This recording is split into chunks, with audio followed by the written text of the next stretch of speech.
Hello guys, welcome back to my channel సర్దాస్ kitchen. Happy Sunday అండి అందరికీ. Happy Sunday. కొంచెం Sunday కాబట్టి స్పెషల్గా వ్లాగ్ చేస్తున్నాను. ఒకసారి చూడండి సండే రోజు నేనేమి రెసిపీస్ చేశాను, అలాగే మీరేం చేసుకున్నారో కామెంట్ చేయండి. నేను ఈరోజు మార్నింగ్ బ్రేక్ఫాస్ట్లోకి పూరీ చేశాను, అలాగే చికెన్ గ్రేవీ చేశాను. చికెన్తో అయితే బాగుంటుంది పూరీ అనేసి కాంబినేషన్, అందుకే ఇలా ట్రై చేశాను. మీరేం చేసుకున్నారో కామెంట్ చేయండి నాకు. అలాగే నా ఛానల్ ఫస్ట్ టైం చూస్తుంటే కనుక ప్లీజ్ సబ్స్క్రైబ్ చేసుకోండి. నేను ఇలా ఆనియన్ కట్ చేసేసి అల్లం పేస్ట్ వేసేసి పసుపు వేసేసి చేస్తున్నాను చికెన్ గ్రేవీ. ఇదిగోండి, నేను ఈరోజు ఫిష్ కూడా చేస్తున్నాను.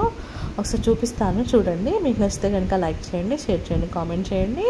అలాగే నేను లాంగ్ వీడియోస్ అన్నీ పోస్ట్ చేస్తున్నాను, ఒకసారి చూడండి.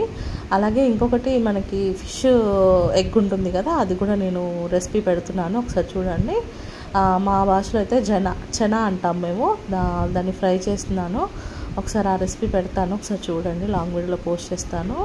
ఇదిగోండి, చికెన్ని ఇలా ఫ్రై చేసుకుంటున్నాను. ఈలోపు నేను గోధుమ పిండితో పూరీ చేస్తున్నానండి. నేను మైదా వాడను, అలాగే పూరీ పిండి అని దొరుకుతుంది కదా, అది కూడా వాడను. నేను ఓన్లీ గోధుమ పిండితోనే చేస్తాను. నేను ఇలా గోధుమ పిండిలో కొంచెం సాల్ట్ వేసుకొని కొన్ని వాటర్ వేసుకుంటూ పూరీ పిండి కలిపేసుకున్నాను. అలాగే ఈరోజు సండే కదండి, కొంచెం లేట్గానే అవుతాయి పనులు. అలాగే మేము మార్కెట్కి వెళ్ళి ఫిష్ తీసుకొని, కొన్ని కూరగాయలు ఉంటే కూరగాయలు ఫ్రెష్గా దొరుకుతాయి మార్నింగ్ అయితే, అందుకనేసి మార్నింగ్ తీసుకొని ఇంటికి వచ్చేసాము. ఇంటికి వచ్చేసరికి లేట్ అయిపోయింది. అలాగే పిల్లలు ఇంట్లోనే ఉంటున్నారు కదా, సమ్మర్ కదా అండి, పిల్లలు ఇంట్లోనే ఉంటున్నారు. ఇదిగోండి, ఫిష్ గుడ్డు అనమాట, ఇది సొనా అంటారు. దాన్ని ఫ్రై చేస్తాను. ఆ రెసిపీ కూడా నేను అప్లోడ్ చేస్తాను, ఒకసారి చూడండి. ఇలాగ పూరీ పిండి కలిపేసుకొని ఇప్పుడు పూరీ తీసి కాల్ చేసుకోవడమే. ఈలోగా ఫిష్ క్లీనింగ్ అయిపోయింది, మా వారు క్లీన్ చేస్తున్నారు.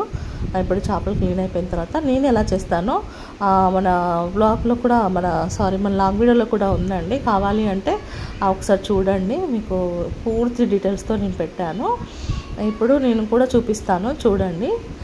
ఇప్పుడు మనం పూరీ కాల్ చేసుకుంటున్నాము, పిల్లలకి కూడా ఇచ్చేసాను నేను. ఎందుకంటే సండే అంటే కొంచెం లేట్గానే అవుతుంది టిఫిను. ఇదిగోండి, చికెన్ ఇలా గ్రేవీ లాగా చేస్తున్నాను.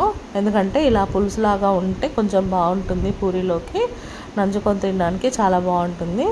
ఇది లాస్ట్కి వచ్చేసింది, ఇంకా ఇదంతా అయిపోయిందనమాట. లాస్ట్కి వచ్చేసింది పూరీ కాల్చడము. కొంచెం నాకు క్రిస్పీగా గట్టిగా కాల్చుకుంటే ఇష్టం అండి పూరీ, అందుకే నేను ఇలా కాల్చుకుంటున్నాను. కాల్చే విధానంలో కూడా ఉంటుంది. కొంచెం మనము మెత్తగా కావాలంటే కాల్చుకోవచ్చు, కొంచెం గట్టి కావాలంటే ఎక్కువసేపు మనము కాలుస్తే గట్టిగా అవుతుంది. స్లో ఫ్లేమ్లో పెట్టి కాల్చేసుకుంటే గట్టిగా అవుతుంది. నాకు క్రిస్పీగా ఇష్టము, నేను అందుకే అలా కాల్చుకున్నాను.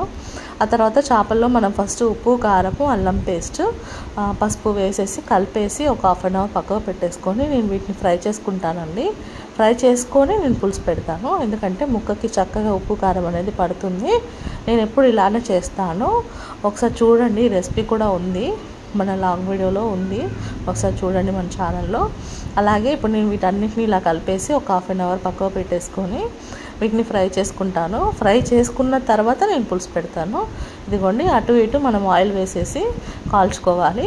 ఆ ఫ్రై అయిన తర్వాత ఏంటంటే మనం పులుసు పెట్టుకుంటే ముక్క అనేది మనకి చెదరదండి, ముక్క అనేది చెదరదు. అలాగే చాలా బాగుంటుంది, తినేటప్పుడు కూడా మనకి తినాలనిపిస్తుంది. ఆ పులుసులో నాని ఉప్పు కారం చక్కగా పడుతుంది కదా, అప్పుడు అనేది మనకి టేస్ట్ అనేది చాలా బాగుంటుంది. ఒకసారి ఇలా ట్రై చేయండి, మీకు నచ్చుతుంది ఖచ్చితంగా. అలాగే మీకు ఇంకా ఈ రెసిపీ మీద మీ అభిప్రాయాన్ని కూడా నాకు తెలియచేయండి.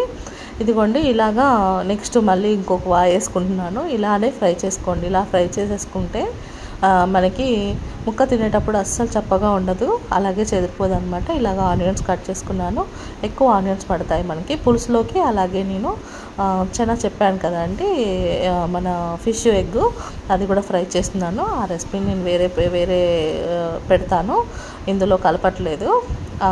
అది ఒకటే సింగిల్గా పెడదామనేసి చేశాను, దాన్ని కూడా అప్లోడ్ చేస్తాను, ఒకసారి చూడండి. ఇదిగోండి, ఇప్పుడు ఆనియన్స్ ఫ్రై అయినాయి. తర్వాత ఇప్పుడు అల్లం పేస్ట్ వేసుకుంటున్నాను. అల్లం పేస్ట్, కొంచెం పసుపు. మన ముక్కల్లో ఆల్రెడీ కారము, ఉప్పు, పసుపు వేసుకున్నాం కాబట్టి కొంచెం చూసి వేసుకోండి. ఇప్పుడు మెంతికూర అండి, మనకి చేపల కూర అంటే కంపల్సరీ మెంతికూర ఉండాలి. మెంతికూర ఉంటే దాని ఫ్లేవరే వేరండి, చేపల కూరకి టేస్ట్ చాలా బాగా వస్తుంది మెంతికూరతో. నేను ఇలా మెంతికూర వేసుకొని ఇదంతా ఫ్రై చేసుకుంటున్నాను. ఈరోజు సండే కదండి, మీరేం తెచ్చుకున్నారు, ఏంటి స్పెషల్స్ నాకు కామెంట్ చేయండి. కామెంట్ బాక్స్లో నాతో మాట్లాడండి. అలాగే నా వీడియోస్ మీకు నచ్చితే లైక్ చేయండి. ఇప్పుడు నేను ముక్కలన్నీ ఫ్రై చేసుకున్నాను కదా, ఈ ఫ్రై చేసుకున్న ముక్కలన్నింటినీ ఇప్పుడు ఇందులో వేసుకుంటున్నాను. మెంతికూర మనకి మగ్గిపోవాలి. మగ్గిన తర్వాత ఇలా ఒక్కొక్కటిగా ముక్కలన్నీ వేసుకొని మళ్ళీ కొంచెం మనం ముక్కల్లో వేసిన ఉప్పు కారం ముక్కకే సరిపోతుంది. ఇప్పుడు మనకు పులుసులో కావాలి కాబట్టి ఉప్పు కారం చూసి వేసుకోండి. ఉప్పు కారము మళ్ళీ మనము ధనియాల పొడి, తర్వాత మెంతి పొడి ఇలాంటివి వేసుకోవచ్చు. నేను ఆల్రెడీ మెంతికూర వేసాను కాబట్టి నేను మెంతి పొడి వేయట్లేదు. ఒకవేళ మీరు మెంతికూర దొరకకపోతే అప్పుడు మీరు మెంతి పొడి వేసుకోండి. మెంతి పొడి కొంచెం బియ్యం ఫ్రై చేసి పొడి చేసి వేసుకోండి, బాగుంటుంది. మనకి గ్రేవీ కూడా చిక్కగా వస్తుంది. ఇంకొకటి ఆనియన్ ఉంటుంది కదండి, ఆనియన్ నిప్పుల పైన అంటే స్టవ్ పైన స్లిమ్లో పెట్టేసి ఉడకపెట్టి దాన్ని మెత్తగా పేస్ట్ చేసి కూడా వేసుకుంటారు. అలా కూడా మనకి చిక్కగా వస్తుంది. అది కూడా ట్రై చేయొచ్చు. ఇది ఆ స్టైల్లో కూడా నేను ఒకసారి చూపిస్తాను. ఇప్పుడు నేను ఇలా ఉప్పు కారము పసుపు ఆల్రెడీ మనం తాలింపులో వేసేసాము. ఇప్పుడు ఒక్కసారి మనం ఈ ముక్కలన్నిటినీ కదపకుండా జస్ట్ ఇలా అనుకుంటే మనకి ముక్కలు అనేవి చెదరకుండా చక్కగా ఉంటాయి. ఎందుకంటే ఆల్రెడీ మనం ఫ్రై చేసుకున్నాం కాబట్టి. ఇదిగోండి ఇలా మనకి ఇలా మగ్గిపోతుంది. మగ్గిపోయే టైంలో ఇప్పుడు మనము చింతపండు గుజ్జు వేసేసుకుందాము. నేను చింతపండు గుజ్జు గిన్నెలోకి తీసేసుకున్నాను. ఇప్పుడు ఈ రసాన్ని అంతా ఇందులో యాడ్ చేసుకుంటున్నాను. చూడండి, ఇలాగ యాడ్ చేసేసుకొని మనం మూత పెట్టేసుకొని ఒక 10 minutes 15 minutes వదిలేస్తే మనకి చక్కగా చేపల కూర రెడీ అయిపోతుంది. ఎందుకంటే చేప మనం ఆల్రెడీ ఫ్రై చేసేసుకున్నాం కాబట్టి మనకి ఎక్కువ టైం పట్టదు. అదే మనం ఫస్ట్ తాలింపులోనే మనం చేప వేసుకుంటే ఎంత టేస్ట్ ఉండదండి. మనం ఎందుకంటే చేప ముక్క తినేటప్పుడు వైట్గా కొంచెం నీచుగా మళ్ళీ స్మెల్ లాగా వస్తుంది. ఒక్కసారి ఇలా ట్రై చేయండి, మీరే నాకు కామెంట్ చేయండి ఎలా వచ్చిందో. మీరు మళ్ళీ వదిలిపెట్టకుండా తింటారు, అలా ఉంటుంది. ఎందుకంటే ఇంట్లో అందరు ఇష్టపడతారు, పిల్లలు కూడా చక్కగా తినేస్తారండి. మనం మళ్ళీ స్పెషల్గా ఫ్రై చేయాల్సిన అవసరం లేదు, ఆల్రెడీ ఫ్రై చేసుకుంటాం కాబట్టి బాగుంటుంది. ఒకసారి ట్రై చేయండి. ఇది చెప్పాను కదా నేను ఫిష్లో వచ్చిన చెన అనమాట, ఇది కూడా నేను ఫ్రై చేశాను. ఈ రెసిపీని నేను పోస్ట్ చేస్తాను, ఒకసారి తప్పకుండా చూడండి, ట్రై చేయండి. మీకు ఎలా వచ్చిందో నాకు కామెంట్ చేయండి. తప్పకుండా నా ఛానల్కి సపోర్ట్ చేయండి. ఇదిగోండి మా లంచ్ రెడీ అయిపోయింది. ఇదిగోండి ప్లేట్లో రైస్, అలాగే ఫిష్ కర్రీ, అలాగే నేను చేసిన ఫిష్ ఎగ్ అనమాట ఫ్రై, అది కూడా వేసి ఇచ్చేసాను. చాలా చాలా బాగా టేస్ట్గా కుదిరింది. మీరు కూడా ట్రై చేయండి.